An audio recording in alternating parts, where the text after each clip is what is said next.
Hello everyone, my name is Keith Jackson and welcome to Jack's Math Notebook. Right now you're looking at a video that will help us to transform a standard form of a linear equation to its y-intercept form.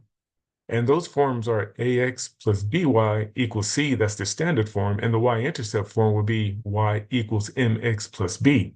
And here we are with two examples that we're going to illustrate how to transform their standard form into y-intercept form. And right now we have 4x plus 7y is equal to 14.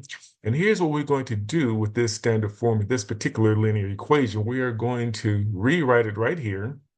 4x plus 7y is equal to 14. And we're going to move 4x over to the other side, but we're going to have to subtract 4x from both sides in order to make that happen. So when we subtract 4x from both sides, we're going to get 7y by itself over here is equal to a negative 4x plus 14. Notice how we move the 14 over to make room for the negative 4x over here. And this negative 4x is going to be part of our slope, but we're not finished yet because what we're going to have to do, we're going to have to get the y all by itself by dividing both sides of this linear equation by 7, because the 7 is next to the y, and we want that y all by itself, just like you see in the form up here.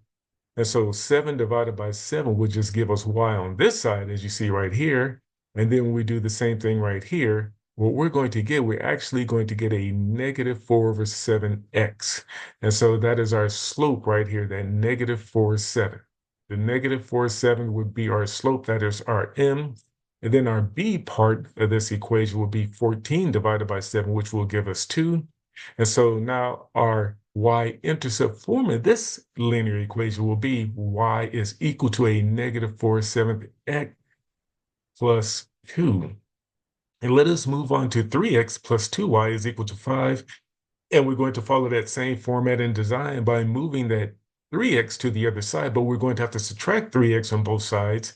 And in this case, we have 2y over here by itself equals to a negative 3x plus 5. Notice how we move the 5 over so we can make room for that negative 3x over here, because that's going to be a part of the slope once we divide both sides of this equation by 2 to get y all by itself, just like you see up here. And so what's going to happen, 2 divided by 2 would give us 1, or just 1y, or just y as you see right here. And then we're going to have a negative 3x over 2 right here. And our negative 3 over 2, our negative 3x over 2 is right here. Our negative 3 over 2, I repeat, will be our slope times x. And then right here, we're going to divide 5 by 2, but we're just going to leave it as 5 over 2. And so now our new y equals mx plus b equation, our y-intercept form of this equation is y is equal to a negative 3 over 2x plus 5 over 2.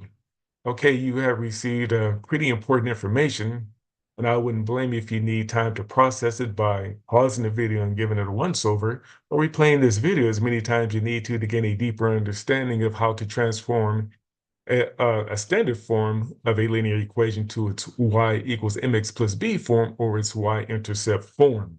In the meantime, please comment, share, like, and subscribe to Jack's Math Notebook for more content. Thank you, and goodbye.